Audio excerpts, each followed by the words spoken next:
इस test paper में जिसने जो जो किया था, तो पहले हम लोग एक बार इसको कर लेते हैं। सो सबने मुझे भेजा भी था इसमें। तो पहले का ऑप्शन है हमारे पास, दैट इज 9:8 और 7:8 था। पहले सॉल्व कर लेते हैं क्या जवाब आएगा इसका। हम लोग, आपको पता है कि ये एंगल इसके इक्वल है क्योंकि ये पहले दे रखा है, और ये वाला एंगल इसके इक्वल है। तो हम बोल सकते हैं कि ये वाली साइड इसके प्रोपोर्शनेट होगी और ये साइड इसके प्रोपोर्शनेट होगी। So we can write it AO upon CO is equals to OB upon OD, क्योंकि ये ट्राइंगल सिमिलर हो जाएगा, दो एंगल आपस में इक्वल होंगे क्योंकि ये लाइन इसके पैरेलल है। तो अल्टरनेट इंटीरियर अपोजिट एंगल आपस में इक्वल हो गए। सो इसलिए आप लिख सकते हो यहाँ पे कि 3/x-3 is equals to x-5/3x-19। Okay, so कितना जवाब आएगा इसका। जब आप मल्टीप्लाई करेंगे तो you will get 9x-57 is equals to, जब आप ये दोनों मल्टीप्लाई करेंगे तो x² + 15 x² +15, और वो भी तो आएगा 2x वगैरह करके, माइनस का 5x, माइनस का 3x, तो माइनस का 8x हो गया। भाई ये दोनों आपस में मल्टीप्लाई करेंगे, ये दोनों आपस में जब मल्टीप्लाई करेंगे तो आपके पास x² होगा क्योंकि उधर जाके मल्टीप्लाई करेगा। x² माइनस का 3x और माइनस का 5x माइनस का 8x हो गया, और +15। सो आपके पास क्या जवाब आएगा इसका, जल्दी बताइए। सो आपके पास आएगा x², ठीक है, और ये उधर जाकर के पॉजिटिव हो जाएगा, माइनस होगा तो माइनस का 17x, और ये उधर जाकर के ठीक है प्लस का हो जाएगा, तो प्लस का आपके पास 57 और 15 जब आप ऐड करेंगे तो you will gate how much, जल्दी बताइए कितना होगा बेटा। 57 प्लस 15 दोनों मिला करके 2, और यहाँ पर हमारे पास आ जाएगा 72। तो 72 के फैक्टर्स जो होते हैं वो क्या क्या होते हैं, 9 और 8 होते हैं। 8 9 से 72 होता है, ठीक है। सो बाकी तो है ही नहीं इसके अंदर कोई और। सो उसके बाद हमारे पास ये वाला क्वेश्चन है। सो इसमें सही जवाब जो है हमारे पास, if AB is equals to BD, AD is equals to DC आपको गिवन है। ABC कोई ट्रायंगल है, ध्यान समझो जल्दी फटाफट से। ABC कोई एक ट्रायंगल है, ठीक है। अब ये हमारे पास A है, ये हमारे पास B है, और ये हमारे पास C है, और AD इसमें बाइसेक्टर है इस एंगल का, यानी ये वाला एंगल जो है इसके इक्वल है, और ये वाली साइड इसके इक्वल है, ठीक है। ये साइड इसके इक्वल है, तो ये एक आइसोसेलेस ट्रायंगल भी हो गया। ADC is an isosceles triangle. तो अगर ये x है तो ये भी x होगा और ये भी x होगा, और ये वाला एंगल आपको 70 दे रखा है, ठीक है, 70 दे रखा है। तो ये वाला एंगल 70 जो है वो एक्सटीरियर एंगल है इस ट्राइंगल के लिए। एक्सटीरियर एंगल सम प्रॉपर्टी आपको पता ही होगा कि अगर एक्सटीरियर एंगल जो होता है वो बाहर का जो एंगल होता है वो अंदर के दो एंगल के सम के बराबर होता है। सो यहाँ पर ये वाला एंगल जो 70 होगा वो इस x और इस x के सम के बराबर होगा, यानी 70 is equal to x plus x. तो आप लिख सकते हैं 2x इज इक्वल टू 70। इसको कट करेंगे तो x इज इक्वल टू 35 आ जाएगा। तो उसका सही जवाब क्या है, 35। बासिल, तुमने ये शीट करी थी तो बताओ जरा मुझे कहाँ पे तुमने मुझे भेजा था ये आंसर इसके। सर इसका मैंने 1 मिनट से मैं देखता हूँ। और तुम लोगों ने कहाँ पर भेजा था, मुझे व्हाट्सएप पे भेजा था, किस किसने टेस्ट किया था ये वाला। सर मैंने आपको शायद नून अकेडमी पे सर भेजा था। व्हाट्सएप पे भेजा था मैंने। ओके हाँ सर, मैंने आपको नून अकेडमी पे भेजी है PDF में। ओके। सो आपने मुझे PDF में भेजा था। हाँ भेजा था। और तुम लोगों ने सब अपने अपने आंसर्स निकाल के चेक कर लो, क्योंकि यार मिलाना बहुत मुश्किल होता है ना, कि इसमें PDF में मैं लेके बैठूंगा तुम लोग के, किसी ने कहीं भेजा किसी ने कहीं भेजा। मकसद हमारा पढ़ना है, सीखना है, ठीक है। तो चलो आगे चलते हैं हम लोग। उसके बाद उसके बाद अगर मैं बात करता हूँ तो पहले का आंसर जो है हमारा वो क्या था, मैं लिख देता हूँ और उसके हिसाब से पहला आप का मैच E कर लीजिए, था, दूसरे का D था, और थर्ड आपने ठीक है। कराया अभी। एक मिनट, पेन ले लेता हूँ पहले, मैं पेन कहाँ गया।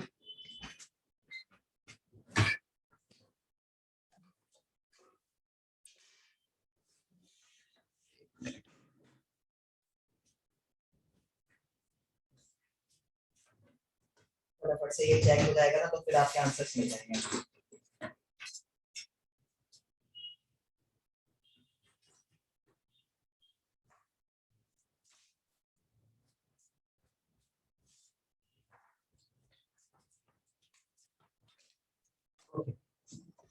तो हमारे पास पहले का ऑप्शन आया, हमारे पास कितना, ए, ए आया।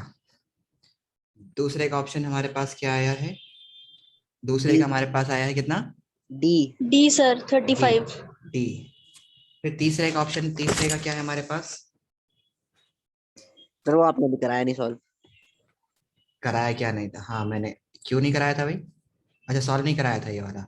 The length of the length of an hypotenuse triangle, आपको बताना कितना लेंथ होगा अगर hypotenuse, the length of the hypotenuse of an isosceles triangle, जिसकी एक साइड आपको कितनी दे रखी है, 4√2। तो आइसोसेलेस राइट एंगल ट्रायंगल का मतलब क्या होता है कि उसकी दोनों साइड आपस में इक्वल है, जितनी ये है उतनी ये भी है। तो अगर इसकी 4√2 ये दे रखी है तो 4√2 बेटा ये भी होगी। तो अब आप पाइथागोरस थ्योरम लगा दीजिए इसमें, 4√2 का स्क्वायर प्लस 4√2 का स्क्वायर इज इक्वल टू, ये ए सी बी मान लेता हूं मैं, इज इक्वल टू ए सी का स्क्वायर। तो 4√2 का स्क्वायर मतलब कितना होगा 16, 4 का स्क्वायर कितना था 4 इंटू 4 इंटू √2 इंटू √2, तो 16 इंटू 2 यानी 32 हो जाएगा, प्लस 32 हो जाएगा तो 64 आ गया, इज इक्वल टू ए सी का स्क्वायर।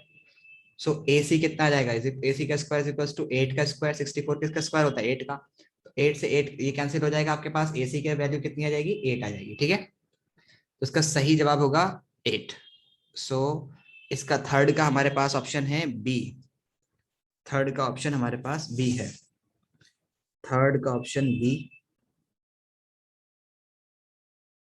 बात करें तो क्वेश्चन नंबर 4 मैंने आपसे कहा था कि ये मत करना, छोड़ देना इसको, ठीक है।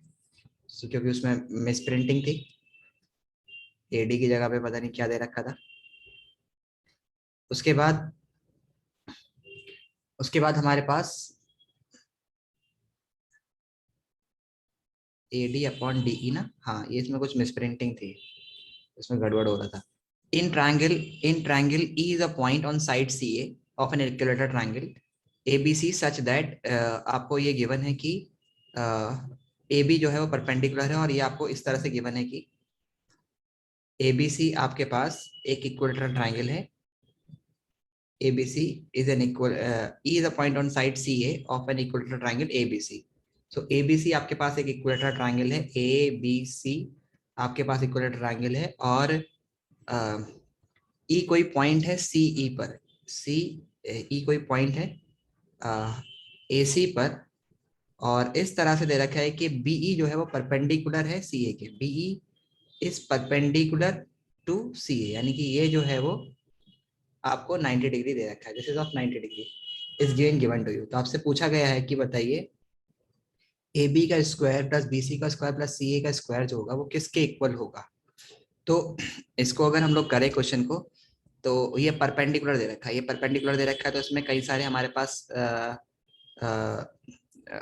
वो आ जाएंगे हाइपोटेनियस, ठीक है। सो एक्चुअल में हम लोग बोल सकते हैं कि इक्विलेटरल ट्रायंगल के अंदर एक्चुअली जो सामने से अगर हम लोग बनाते हैं तो ये अगर परपेंडिकुलर होता है तो ये सामने वाली साइड को डिवाइड भी करता है, मतलब ये वाली साइड जो होगी वो इस वाली साइड के इक्वल भी होगी, मतलब ये एक्चुअली परपेंडिकुलर एल्टीट्यूड जो होता है वो एक्चुअली मीडियन भी होता है। सो ये इस वाली साइड का क्या है, मीडियन भी हो गया है, ठीक है।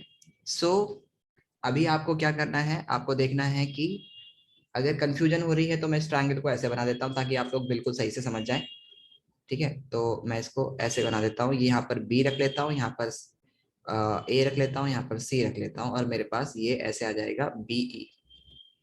ये परपेंडिकुलर है, परपेंडिकुलर जो होता है इक्विलेटरल ट्रायंगल में वो मीडियन भी होता है, सामने वाली साइड को 2 पार्ट्स में डिवाइड भी करता है।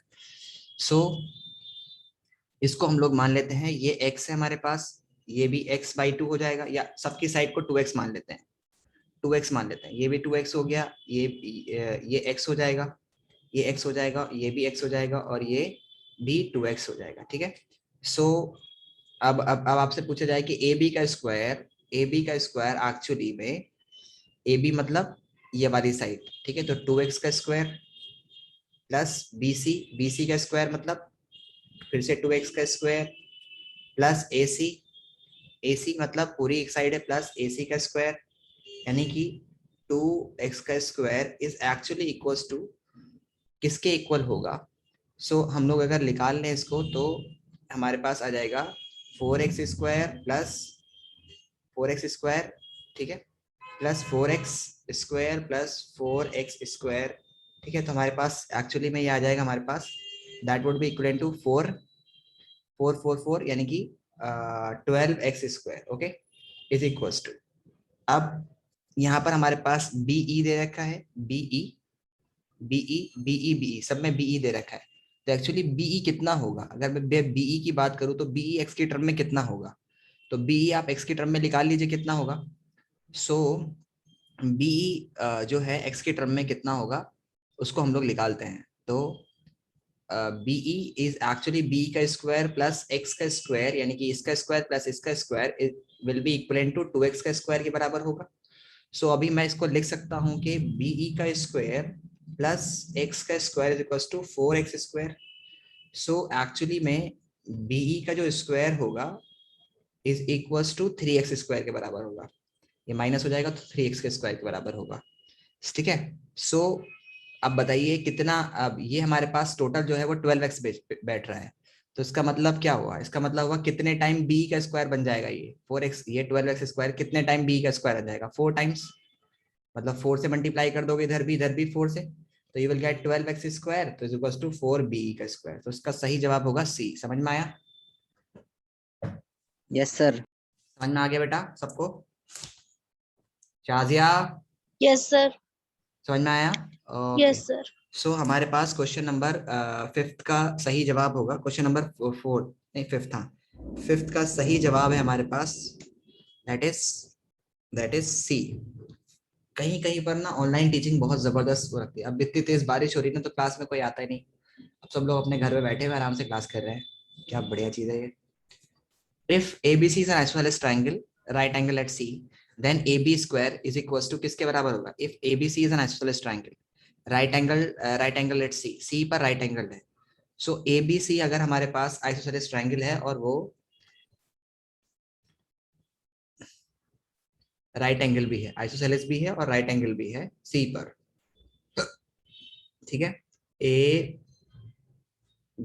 ये ठीक है, ये साइड इसके इक्वल भी है, तो देन ए बी का square is equal to A B का square is equal to 2AC का स्क्वायर के बराबर होगा, क्योंकि आपको पता है ए बी का square is equal to BC का स्क्वायर प्लस AC का स्क्वायर।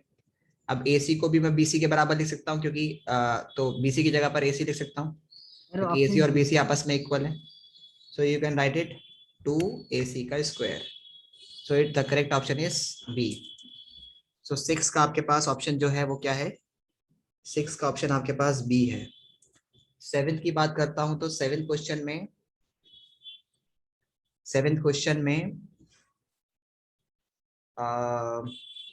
625 आपको दे रखा है, 16:25 जो है वो एरियाज का रेशियो है, तो इनकी करस्पॉन्डिंग साइड का रेशियो कितना होगा? तो आपको पता है कि एरिया का जो रेशियो होता है वो स्क्वायर में होता है करस्पॉन्डिंग साइड के स्क्वायर के रेशियो के बराबर। यानी कि अगर मैं बोल रहा हूँ कि कोई दो ट्राइंगल हैं ABC और DEF, सो इनका ये दोनों अगर सिमिलर है आपस में, तो area of ABC upon area of triangle DEF जो होगा हमारे पास, that would be equivalent to AB upon DE के स्क्वायर के बराबर होगा। तो ये आपको जो वैल्यू दे रखी है वो कितनी दे रखी है एरिया में?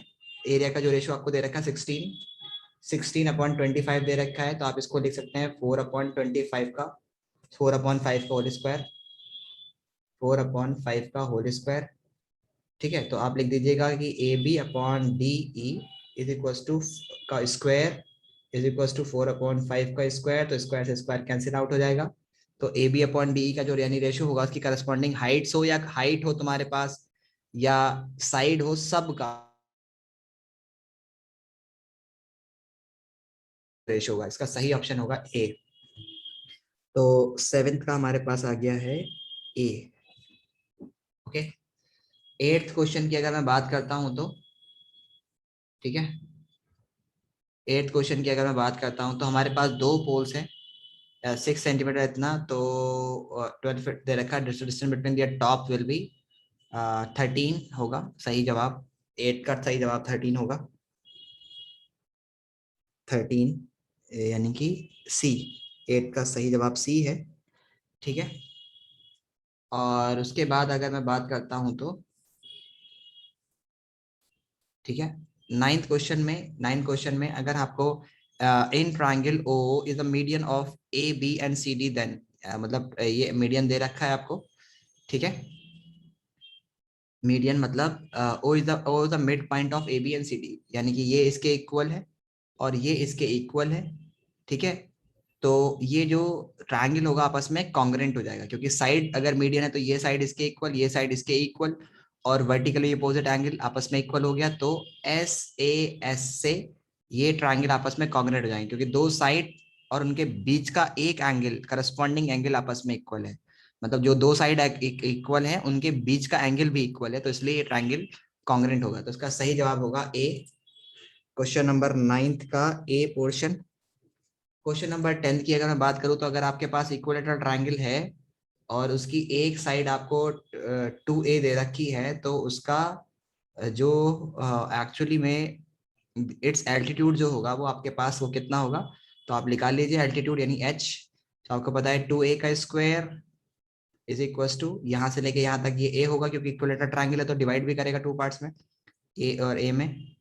तो 2a का स्क्वायर प्लस a का स्क्वायर प्लस h का स्क्वायर, तो ये इधर आ जाएगा, माइनस करेगा तो 4a square minus a square is equal to h square, will get 3a square is equal to h square.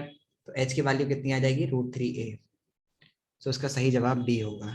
तो 10th का हमारे पास जो है वो क्वेश्चन नंबर 10 का सही जवाब है डी, ठीक है। उसके अलावा जो नीचे क्वेश्चन है आपके पास, ये जो 12 क्वेश्चन है, इन क्वेश्चंस को मैंने आपको प्रैक्टिस कराया है, ठीक है। और ये क्वेश्चन सारे के सारे जो है वो एनसीईआरटी एग्जाम्पलर के क्वेश्चन हैं। तो मैं एक बार इनके इनके सॉल्यूशन भी आपको बता देता हूँ, फटाफट से वेट करो, क्योंकि सॉल्व करने में थोड़ा टाइम लगेगा, तो मैं फटाफट से बता देता हूँ, 2 मिनट लगेगी, ठीक है, क्योंकि मैंने करा भी दिए ये क्वेश्चन, मैंने आपको डिस्कस कर दिए हैं, ठीक है। तो अब मुझे याद नहीं किसका ऑप्शन क्या था, सो मैं एक बार बता देता हूँ आपको, वेट करिए।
लिखो बेटा सबका, मैं बता देता हूँ आपको क्या क्या जवाब है। एक मिनट। 12 क्वेश्चन है।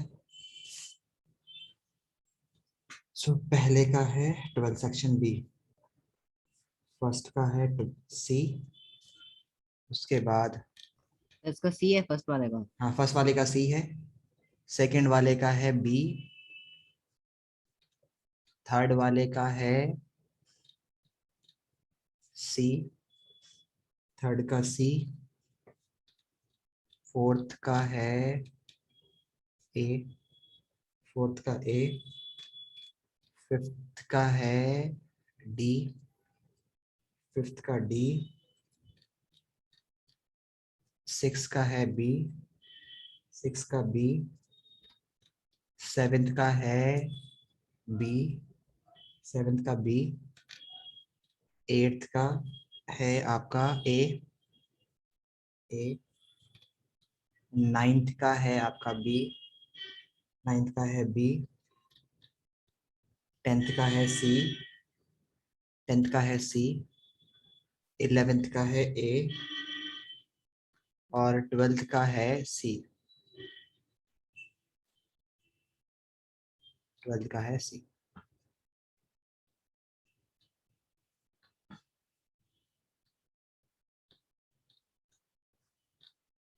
ठीक है, सो अभी हम लोगों ने मैंने ऑप्शंस आपको बता दिए हैं। ठीक है, आप लिख लीजिए, अगर आपको लिखना है तो आप लिख सकते हैं। पहले का है सी, दूसरे का है जो टेस्ट पेपर था उसके आंसर्स फटाफट से मैं रिपीट कर रहा हूँ, आप लोग लिख लीजिए और आप मुझे मार्क्स बताइए किसके कितने मार्क्स आए हैं। फर्स्ट का सी है, सेकंड का बी है, थर्ड का सी है, फोर्थ का ए है, फिफ्थ का डी है, सिक्स का बी, सेवेंथ का बी, एट्थ का ए, नाइन्थ का बी, टेंथ का सी, 11th का ए, 12th का सी। तो ये NCERT exam learning section second part जो मैंने आपको दिया था टेस्ट में, वो सेकंड पार्ट के आंसर्स हैं। ठीक है, सो आपको आंसर शीट्स मिल गई है, मैं आपको बाद में डिस्कस करूंगा कि आपके कितने मार्क्स आए हैं, आपने वैसे मुझे भेज रखा है। तो ओके चलिए, तो अब हम लोग पढ़ते हैं आगे। जो आज का हम लोग को पढ़ना है, टेस्ट पेपर डिस्कस हो चुका है, ये मैं क्वेश्चन पेपर पहले भी आपको डिस्कस कर चुका हूँ, मुझे याद है अच्छे से, सो इसलिए मुझे दोबारा जरूरत नहीं है इसको डिस्कस करने की। So let's move further. अगर किसी बच्चे को किसी क्वेश्चन में डाउट हो, वो चाहता है कि सर ये वाला क्वेश्चन कैसे आया आंसर, आप मुझे बता दीजिए तो मैं आपको बता दूंगा। ओके सुबह चलो, फर्स्ट वाले का बता दीजिए, सेक्शन कौन बी। से वाले का? फर्स्ट वाले का सेक्शन बी। सेक्शन बी में फर्स्ट वाले का कैसे होगा? तो फर्स्ट का जो है हमारे पास ऑप्शन सी आ रहा है ना। सो चलो कैसे आया देखो, ऑप्शन सी कैसे आया मैं बताता हूँ। चलो, सो बेटा देखो ध्यान से, मैं बोल रहा हूँ कि ट्रायंगल हमें ये वो दे रखा है आपस में, और ये 90 डिग्री दे रखा है, और इसमें ये वाला एंगल 90 डिग्री दे रखा है। ओके, तो मैं क्या करता हूँ, इन दोनों ट्रायंगल को अलग अलग बना देता हूँ। एक ये वाला ए बी और डी में, और एक ये वाला ट्रायंगल ए डी और सी, ए डी और सी, और एक ट्रायंगल में पूरा ए बी सी बना लेता हूँ। ए बी और सी में, ए बी और सी बना लेता हूँ पूरा। ये ए है, ये बी है और ये सी है। ओके, तो अभी ध्यान समझो, ध्यान समझो। तो बेटा मैं बोल रहा हूँ यहाँ पर कि पहले हम लोग ये वाला ट्रायंगल और ये वाला ट्रायंगल लेते हैं, यानी कि ट्रायंगल ए बी और डी में और ए बी और सी में, ये दोनों ट्रायंगल लेते हैं। तो जब ये दोनों ट्रायंगल लेंगे हम लोग, तो इसका ये वाला 90 और इसका ये वाला 90 आपस में इक्वल है, और इसका ये वाला बी और इसका ये वाला बी आपस में इक्वल है। ठीक है, दोनों में बी बी कॉमन हो गया। तो मैं बोल सकता हूं, कि ये वाला छोटा वाला ये वाला ट्रायंगल, दो दो एंगल की वजह से, दो एंगल इक्वल होने की वजह से इस बड़े वाले ट्रायंगल के इक्वल हो गया, मतलब सिमिलर हो गया। अगर ये दोनों सिमिलर हो गए हैं, अगर ये दोनों सिमिलर हो गए हैं, तो जाहिर सी बात है सिमिलर ट्रायंगल के सारे एंगल आपस में इक्वल होते हैं। तो यानी इसका ये वाला छोटा वाला पोर्शन, कौन सा वाला, अगर मैं बताऊं तो आपको, इसका ये वाला छोटा वाला एंगल ये वाला, और इसका ये वाला एंगल आपस में इक्वल होगा ही होगा, क्योंकि भाई बी जो है बी के इक्वल है, ये वाला 90 इसके इक्वल है, तो तीसरा एंगल इसका ये वाला बच रहा है, उसका वाला बच रहा है। सो हम लोग बोल सकते हैं कि एंगल बी ए डी जो होगा वो इक्वल होगा एंगल सी के। तो जाहिर सी बात है अगर मैं इन दो ट्रायंगल को लेता हूँ, अब ये वाले और ये वाले ट्रायंगल को लेता हूँ, तो सो इसका ये वाला ए और इसमें यहाँ पर सी आ गया, ये दोनों आपस में इक्वल है, तो सी तो दोनों का ही सेम है ना। ठीक है, तो अगर मैं बोलूँ तो ये वाला ट्रायंगल, ये वाला एंगल इसके इक्वल है, ये डी इसका और इसका डी आपस में इक्वल है, तो ये दोनों ट्रायंगल भी आपस में सिमिलर हो गए। छोटा वाला और बड़ा वाला ट्रायंगल, मतलब ये और ये भी आपस में सिमिलर हो गए, क्योंकि भाई हम लोगों ने सी जो है वो एक इक्वल प्रूफ कर दिया था इन दोनों की वजह से, जब हमने एक छोटा एक बड़ा लिया, और फिर हमने इन छोटे वाले दो ट्रायंगल को भी आपस में सिमिलर प्रूफ कर दिया, क्योंकि ये वाला एंगल इसके इक्वल भी है। ओके, अब जब ये वाला एंगल इसके इक्वल हो गया, तो ये और एक 90 दे रखा है, तो दोनों एंगल दोनों आपस में इक्वल हो गए, सिमिलर हो गए, सॉरी इक्वल बोल रहा हूँ। तो अभी आपको क्या क्या करना है, तो जब आप ट्रायंगल सिमिलर होगा तो इनके नाम लिख दीजिए। तो आप लिखेंगे कि ट्रायंगल नाम लिखना कैसे करेंगे आप, ए को लिख लीजिए पहले इसका ए, उसके बाद 90 पर आइए इसके D B, A D B. Actually A D B जो होगा वो सिमिलर हो गया ट्रायंगल किसके, ए किसके इक्वल है, सी के।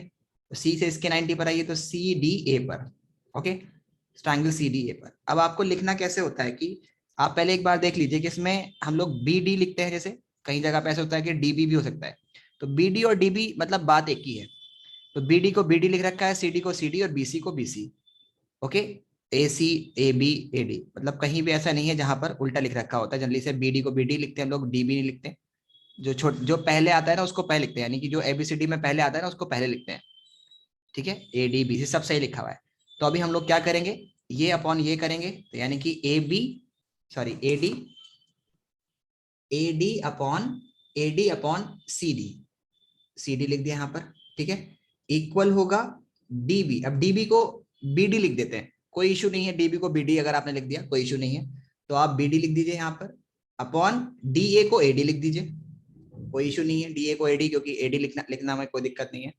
तो B D upon D A की जगह पर आप ए डी लिख दीजिए, क्योंकि लिखने का तरीका ये है, लेकिन होने पहले यही दो लेटर चाहिए, आप तीसरा नहीं कर सकते। उसके अलावा ए बी अपॉन सी ए को आप ए सी लिख दीजिए, कोई इशू नहीं है, क्योंकि क्वेश्चन में ए सी दे रखा है, सी ए नहीं दे रखा। अब आपके पास ये आ गया। अब यहाँ पर आपको मिला लीजिए कौन से किसके साथ, ए डी का स्क्वायर करना है आपको। तो ए डी का स्क्वायर जो है वो कब होगा, जब ये दो यूज होंगे। तो आप लिख सकते हैं कि ए डी का स्क्वायर जो होगा, यानी ये दोनों जब आपस में मल्टीप्लाई करेंगे, that will be equal to B D into C D. तो B D into C D, तो सी ऑप्शन सही है। समझ में आया, समझ में आया बेटा? Yes yes sir. Sir. Okay चलो, अब हम लोग ट्रायंगल्स पढ़ रहे थे, ट्रायंगल्स के कुछ क्वेश्चंस कर रहे थे हम लोग, सॉरी सर्कल्स पढ़ रहे थे, सर्कल्स के क्वेश्चंस कर रहे थे। सो चलो करते हैं। Wait a minute.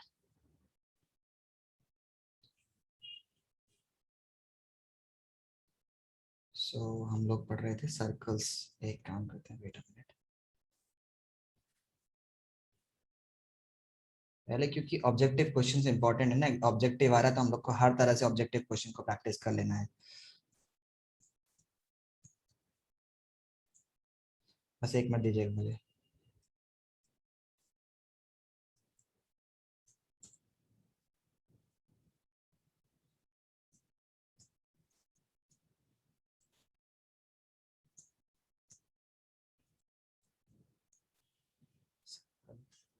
क्लास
यार,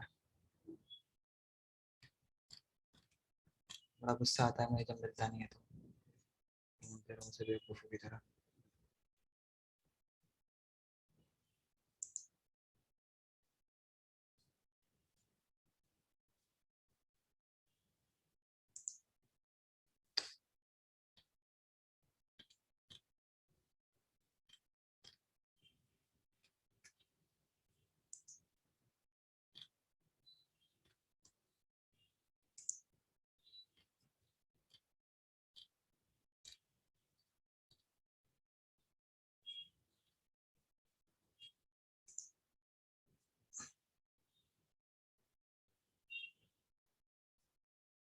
ओके, सो चलिए आप ये वाले क्वेश्चंस करने शुरू कीजिए फिलहाल। तो ये 2 क्वेश्चन दे रहा हूँ, फिर मैं ऑब्जेक्टिव पर आऊंगा, ठीक है।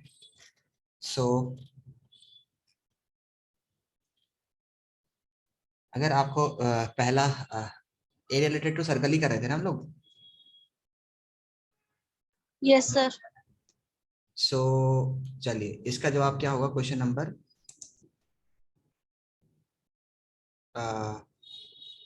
ये वाला।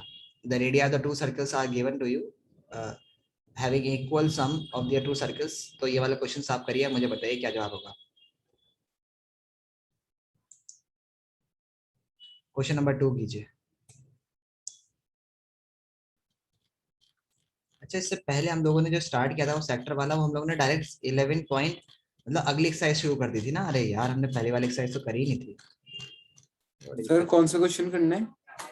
क्वेश्चन नंबर 2 जो आपकी स्क्रीन पर है, क्वेश्चन नंबर 2 कीजिए।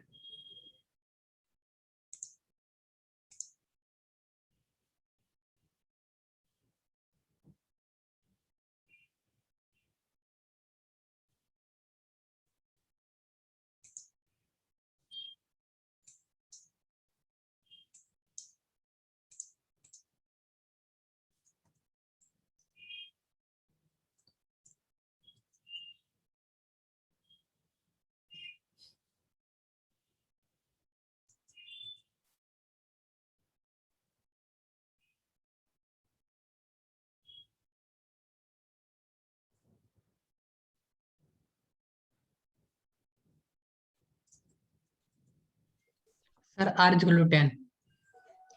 अगला वाला कीजिए। सर कौन? उससे अगला वाला थर्ड क्वेश्चन कीजिए।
सर ये आप करा लीजिए, नहीं समझ में आ रहा। ओके,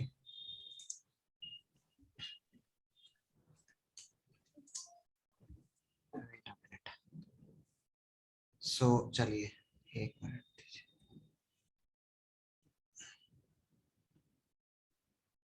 क्वेश्चन कहाँ गया? ओके, सो अभी हमारे पास ये जो क्वेश्चन है सेकंड वाला पोर्शन, इसमें अगर मैं बात करूँ तो इसमें क्या है, स्टॉप शेयर। ओके, तो अभी हमारे पास है डेपिक, आपके पास एक आर्की दे रखी जिसके अंदर आपको इस तरह से कलर्स दे रखे हैं जिनका डायमीटर जो है वो आपको the diameter of the region representing the gold score 21 centimetre, यानी कि 2.21 सेंटीमीटर है। And each band is 10.5 centimetre wide, और हर एक बैंड जो है वो 10.5 सेंटीमीटर वाइड है। Find the area of 5 scoring regions. आपको हर एक 5 स्कोरिंग रीजन्स का वो बताना है। तो अगर मैं बोलूँ तो इसमें आपको तो यहाँ पर जो क्वेश्चन दे रखा है आपको, तो इस क्वेश्चन में यहाँ से लेके, अरे यार वाइट ही लेना था क्या, यानी कि ये जो इसका जो डायमीटर आपको दे रखा है 21 सेंटीमीटर, यानी अंदर का जो डायमीटर है वो 21 सेंटीमीटर है यहाँ से लेके यहाँ तक। सो एक्चुअली मैं बनाऊं तो ये कितना हो जाएगा यहाँ से लेके यहाँ तक, रेडियस कितना हो जाएगा अंदर वाले गोल्ड का, तो अंदर वाले गोल्ड का जो रेडियस होगा वो कितना 10.5 होगा 10.5 यानी 21। तो R is equal to gold के लिए कितना है 21/2। फिर हर एक जो है वो इसमें बोल रखा है कि ये जो वाइड है, ये इसकी जो विड्थ दे रखी है वो कितनी दे रखी है एक्चुअली, दैट इज 10.5 दे रखी है। कितने दे रखी है 10.5 मीटर बैंड है, तो 10.5 मीटर ये इधर से बढ़ा और 10.5 मीटर ये इधर से बढ़ेगा 10.5। तो टोटल कितना बढ़ रहा है दोनों तरफ से, सो एक्चुअली 21 बढ़ रहा है दोनों तरफ से, 21 10.5 इधर से बढ़ा 10.5 इधर से बढ़ा।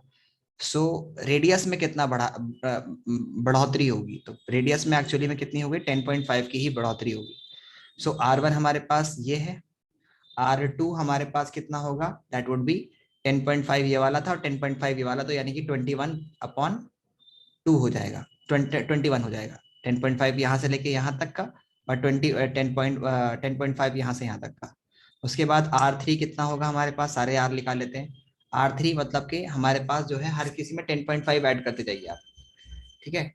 सो एक्चुअली में हमारे पास R3 कितना होगा, ये हमारे पास कितना है, विच इज 21/2, 21/2 ये कितना है हमारे पास, दैट इज अगर मैं बोलूँ तो दैट इज 44/2, सॉरी 42/2, 42/2 ही तो हुआ ना एक्चुअली, 10.5 का मतलब हुआ 21/2। तो हम इसमें 21/2 ऐड कर देंगे तो कितना हो जाएगा 42/2 हो जाएगा, ठीक है। तो हर बार में हम लोग को 21/2 ऐड करते जाना। तो R3 हमारे पास कितना होगा, that would B that R3 हमारे पास होगा, दैट वुड बी, इसमें 21 ऐड करो कितना रहेगा 63/2। फिर R4 हमारे पास कितना रहेगा, इसमें 21 ऐड करो तो कितना रहेगा 84/2। फिर R5 कितना हो जाएगा हमारे पास, दैट वुड बी कितना हो जाएगा हमारे पास, कितने हैं 1 2 3 4 5, तो R5 हमारे पास हो जाएगा, दैट वुड बी 95, नहीं 5 तो हमारे पास ये आ गया, 21 ऐड करता 105/2, तो 105/2 हमारे पास ये आ गया। अब आपको आपको क्या करना है कि आपको सपोज करो गोल्ड का निकालना है, तो गोल्ड का तो आप डायरेक्टली निकाल लोगे, उसका तो डायरेक्ट फार्मूला है πr² रख के निकल जाएगा गोल्ड का। तो अब आपको रेड वाले का निकालना होगा, तो रेड वाले का क्या करेंगे आप, रेड वाले के लिए आप क्या करेंगे, कॉन्सेंट्रिक सर्किल है तो उसमें से आपको गोल्ड का माइनस करना पड़ेगा, तो πr यानी कि सेकंड वाले का रेडियस R² माइनस πr1 का स्क्वायर, R1 का स्क्वायर माइनस करोगे इसमें से।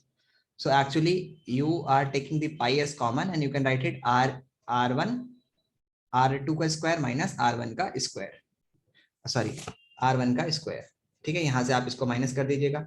ओके, सो आप लिख सकते हैं यहाँ पर कि R2 माइनस R1, तो जब भी आप माइनस करेंगे हमेशा पहले वाले में से अंदर वाले को, ओके। सो आपको कितना वो मिलेगा, तो अगर मैं आपको बताऊं तो इसमें आपको जो मिलेगा, अरे यार नीचे तो लिख नहीं सकते, सो आप लिख सकते हैं इसमें, सर रेड वाले का रीजन का सिर्फ आ रहा है 1039.5।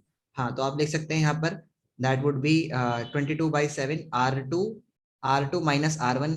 R2 कितना है आपके पास, दिस वन इज R2 और R1 आपके पास 21/2 है, तो ये आपके पास एक्चुअली में कितना रहेगा 21 यानी स्क्वायर करके माइनस करना है। या फिर आप एक काम कीजिएगा, इसको आप इस सिंपल करके लिख सकते हैं कि R1 plus R2 R2 plus R1 और ब्रैकेट में R1 minus R2 minus R1, ऐसे भी कर सकते हैं आप। इस आइडेंटिटी को a प्लस बी और a माइनस बी से आप खोल सकते हैं, ओपन कर सकते हैं। तो आप इसको लिख दीजिएगा ऐसे 22/7 इंटू R2 आपके पास जो है वो 42/2, ठीक है। उसमें से प्लस करेंगे आप 21 तो आपके पास कितना रहेगा 63/2, तो आपके पास आ गया 63/2 इंटू, अब इसमें से आप माइनस करेंगे R2 में से, जब आप R2 में से R1 को माइनस करेंगे तो you will gate 42/2 minus 21, you will gate 21/2, ठीक है। सो आप इसमें से माइनस करेंगे तो 7 से आप इसको कट कर दीजिए तो यहाँ पर 3 हो जाएगा, आप इसको कट कर दीजिए कितना रहेगा 11 आ जाएगा, ठीक है। सो आप नीचे 2 बचेगा, जो भी आप मल्टीप्लाई करेंगे जो भी आंसर आएगा वो आ जाएगा। तो आपको इस तरह से निकालना है सबके, ठीक है। समझ में आया। तो एक बार आप मुझे जरा फोर्थ वाले का निकाल के दिखाइए, फोर्थ वाले का कितना होगा, फोर्थ वाले का निकाल के दिखाइए मुझे फटाफट से सब बच्चे। फोर्थ का रेडियस इतना हो जाएगा और उसमें से आप R3 को माइनस कीजिए, जल्दी बताइए फोर्थ का कितना होगा, कैलकुलेट करके बताइए मुझे।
फोर्थ वाले कैलकुलेट बताइए करके मुझे फटाफट से।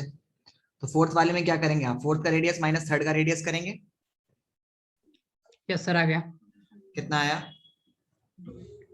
2425.5। 2425.5। Yes sir. ओके एक बार मैं इसको कर देता हूँ 2425.5, let's check. Okay wait wait a minute, अच्छा आज मैंने निकाली नहीं कर करके स्लाइड्स, सर्कल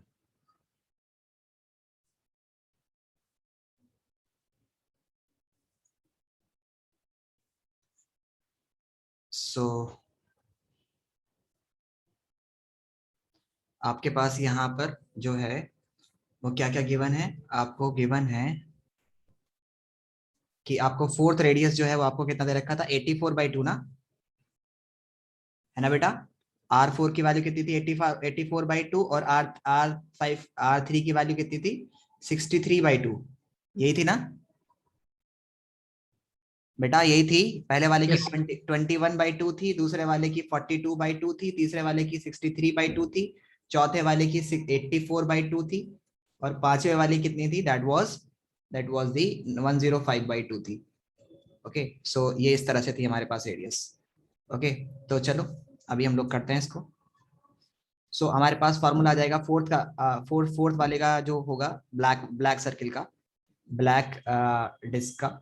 सो वो हो जाएगा दैट विल बी पाई पाई हम लिख सकते हैं यहाँ पे R4 plus R3 bracket R4 minus R3। सो आप लिख सकते हैं पाई मतलब 22/7 इंटू 63 प्लस 84 प्लस करो कितना आएगा 63 प्लस 84/2, तो 63 प्लस 84/2 यानी कि 7 यहाँ पर आ गया आपके पास, और 6 और 8 14, ठीक है। तो यू कैन राइट इट 147, ठीक है। और जब आप इसमें से माइनस करेंगे 84 में से 63 को, 84 में 63 माइनस करेंगे तो you will gate 4 - 1 and here you will gate 21, तो you will write here 21 into 21। सो आप इसको कट कर दीजिए कितना रहेगा 3। सो आप 22 इंटू 147 इंटू 3 मल्टीप्लाई कीजिएगा, डायरेक्ट आंसर आ जाएगा, ठीक है बेटा। गॉट इट, समझ में आया सबको? Yes sir. ओके चलो सो अभी आप नेक्स्ट क्वेश्चन मुझे सर? करके हाँ बेटा बोलो बोलो। सर मतलब आवाज नहीं आ रही, क्या कह रहे हो? सर हम 84/2 तो 2 कहाँ मतलब गया? अच्छा अपॉन 2 तो रह गया सबका ना, अरे यार अपॉन 2 तो सबका ही रह गया ना, इसका भी अपॉन 2 रह गया, इसका भी अपॉन 2 रह गया, sorry for that. Okay so actually this will be, या जब हम प्लस कर लेंगे तो हमारे पास कितना रहेगा, मतलब 2 था ना सब में 84/2, तो इसका भी 2 आ जाएगा और इसका भी 2 बचेगा, तो अपॉन 4 भी होगा इसके ना, सही कह रहे हो तुम, अपॉन 4 भी रह जाएगा इसका। सो you can write it like this way, आपके पास जो जवाब आएगा सो वो कितना हो जाएगा, दैट वुड बी 11 आ जाएगा यहाँ पर। ओके अपॉन 2 और फिर आप क्या करिएगा 1.5 या फिर आप एक काम कीजिएगा, जो भी आंसर आएगा स्कोर, मतलब आप सॉल्व कर सकते हैं ना, बहुत सिंपल है अभी ये, यस सर। मल्टीप्लाई कीजिएगा और आंसर आ जाएगा। ठीक है, नेक्स्ट क्वेश्चन है हमारे पास, अगर जरा मुझे नेक्स्ट क्वेश्चन का जवाब बताइएगा।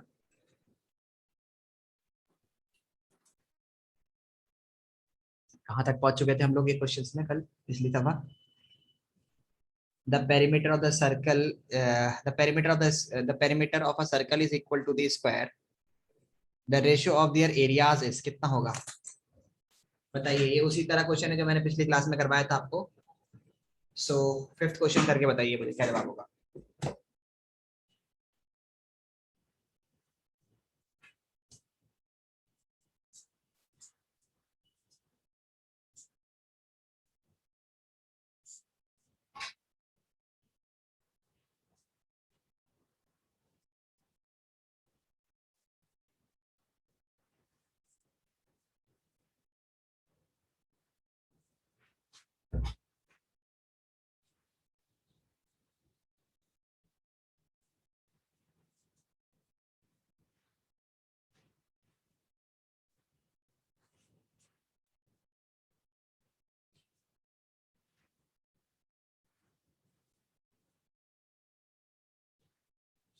तेज बारिश हो रही है यार,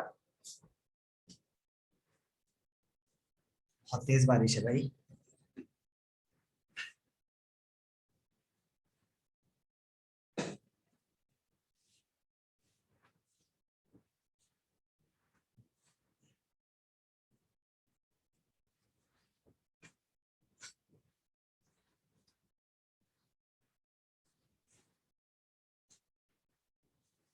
बताइए फटाफट से, the perimeter of the circle कितना होगा? फटाफट से, डोंट हैव द टाइम, ज्यादा टाइम नहीं है हमारे पास। The perimeter of circle is equal to the square, then the ratio of their areas is.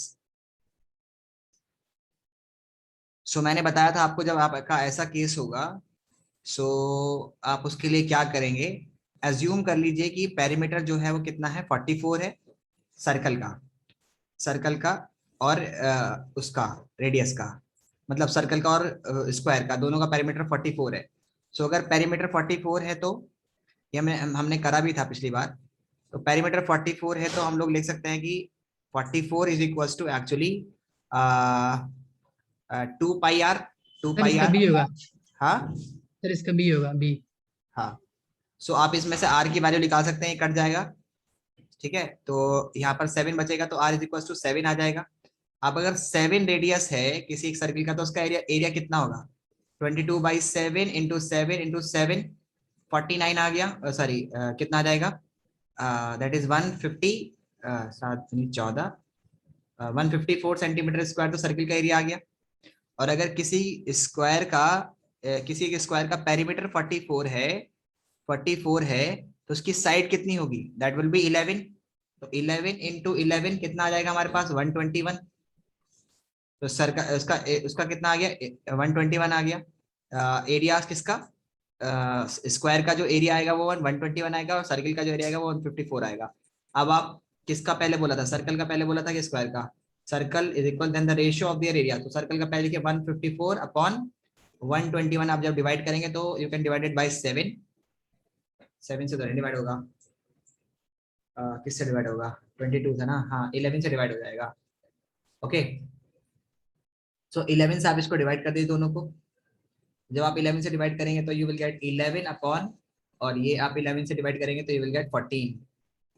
तो 14:11 इज द करेक्ट ऑप्शन। ठीक है, समझ में आया? Yes, sir. चलो नेक्स्ट क्वेश्चन करो जरा, सिक्स क्वेश्चन। जबरदस्त बारिश हो रही है यार, क्या लेवल हो रहा है भाई, कसम से, आय हाय, मजा ही आ रहा है यार सच में।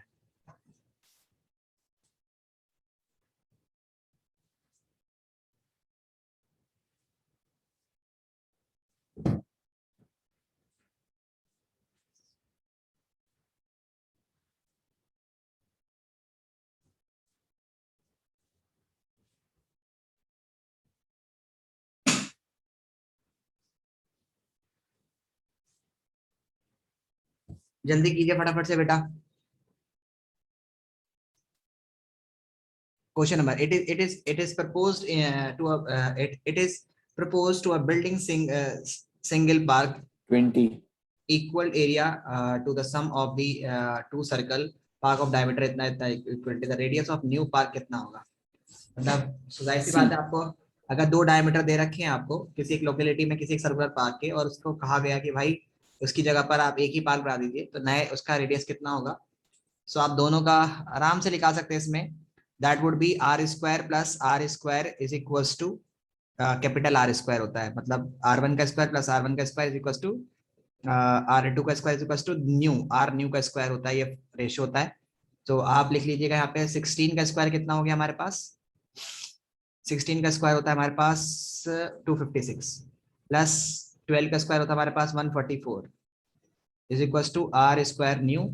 सो ये कितना हो जाएगा बेटा, that will be 400 is equal to R square new. So R ये हमारे पास कितना रहेगा, आर स्क्वायर की वैल्यू 400 है तो आर कितना होगा 20। समझ में आया? Okay, let's move further. Yes, question sir. Number Yes, sir. Question number 7 बताइए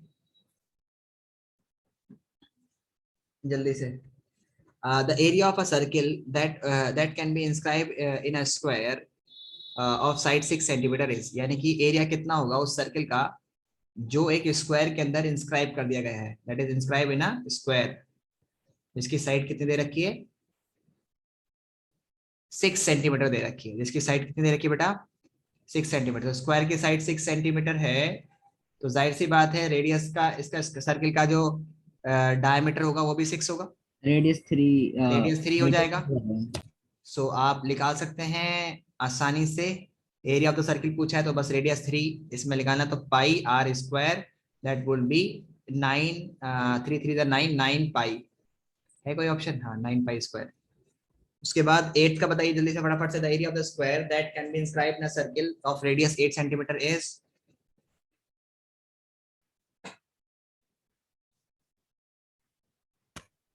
सर फिर स्क्वायर की साइड 16 हो जाएगी, तो 22 वर्ष होता है वो।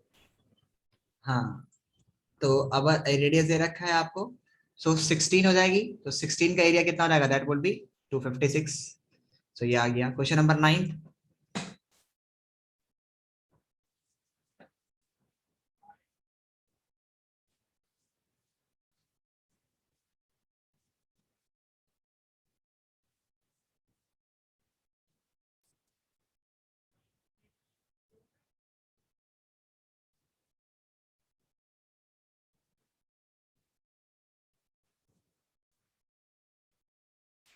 सर 28 सी ना सी सी, the radius Yes, of a sir. circle whose circumference is equal to the circumference of two circle of diameter इतना दे रखा है। तो सिंपल से रेडियस पूछा गया है जिसकी सरकमफ्रेंस, तो ये सिंपल से R1 plus R2 is equal to capital R के बराबर होता है, क्योंकि ठीक है capital R।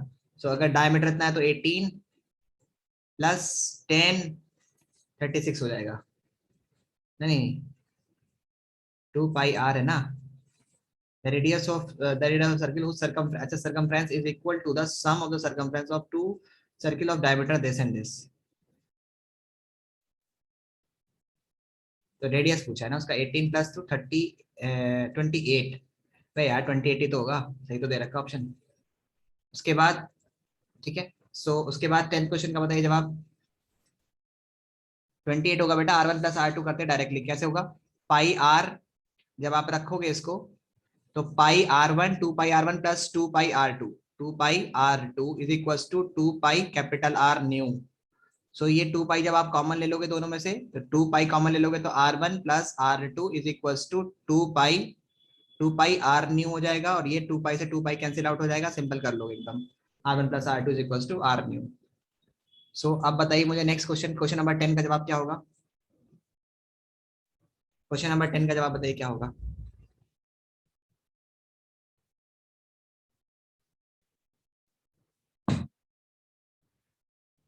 The diameter of the circle whose area sir is एक equal मिनट कर रहे हैं।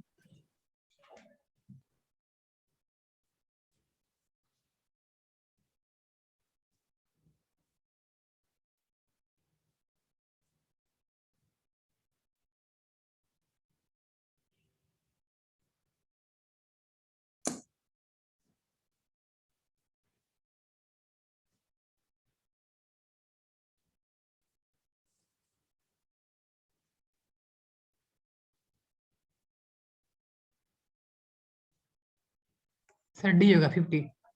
कितना? 50 होगा sir D. 50 D. Yes sir. The diameter circle whose area is equal to the sum of the areas of the circle of radii इतना and इतना। Simple square करना पड़ेगा आपको। 24 का स्क्वायर होता है हमारे पास, कितना होता है? 476 प्लस 49, इन दोनों को ऐड करोगे तो यू विल गेट 625। 625 और 625 किसका स्क्वायर होता है? 25 का। सही जवाब होगा 25। सर कैसे नहीं समझाया? नहीं समझ आया? रेडियाई दे रखा है ना इस बार तुम्हें, तो पहले वाले का वो कितना हो जाएगा? That will be pi R square, pi r1 का स्क्वायर प्लस पाई r2 का square is equal to pi r new का स्क्वायर। पाई कॉमन ले लोगे दोनों में से, तो r1 का स्क्वायर प्लस r2 का square is equal to pi r new का स्क्वायर।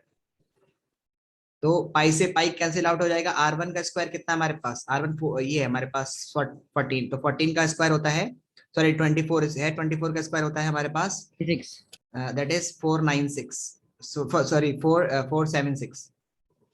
और r1 r2 हमारे पास कितना दे रखा है? दैट इज 7, तो 7 का स्क्वायर होता है 49 is equal to r new का स्क्वायर। तो ये जो होता है दोनों का सम करोगे तो 625 आएगा is equal to r new का स्क्वायर। तो हमारे पास इसको लिख सकते हैं 25 का square is equal to r new का स्क्वायर। 20 स्क्वायर से स्क्वायर कैंसिल हो जाएगा, r new is equal to 25। Sir इसमें डायमीटर पूछा ना? अच्छा डायमीटर पूछा है तो सही है। Yes sir. सही है, सही है, डायमीटर पूछा तो सही है। सही है बेटा, जल्दीबाजी में होने का। तो आज के लिए हम लोग इतने ही रखते हैं, क्वेश्चन हो चुके हैं। अगली क्लास में हम लोग, क्योंकि एनसीईआरटी एग्जाम्पल क्वेश्चन करना बहुत इंपॉर्टेंट था, ये हम लोग को दिमाग थोड़ा सा जल्दी ब्रेन एनहेंस करता है, ठीक है। उसके बाद अगली क्लास में हम लोग एनसीईआरटी करेंगे और उसके बाद जो भी इसके इंपॉर्टेंट क्वेश्चन है उसको डिस्कस करके चैप्टर खत्म हो जाएगा, ठीक है। चलो आज के लिए इतना ही। Okay sir. बासिल मुझे अभी बासिल और तुम सब लोग मुझे अपने मार्क्स अभी कैलकुलेट करके बताओ कितना है तुम्हारे। और बासिल तुम मुझे अभी भेजो अभी, और शाजिया तुम भी, तुम्हारे जो मैंने भेजा है उसके फॉर्मेट के हिसाब से, और गलती नहीं होनी चाहिए कैलकुलेशन में, क्योंकि मैं रीचेक कर सकता हूँ। तो सही से कैलकुलेट करके बताओ तुम्हारे कितने मार्क्स आए। सर सेक्शन बी के मेरे 9 आए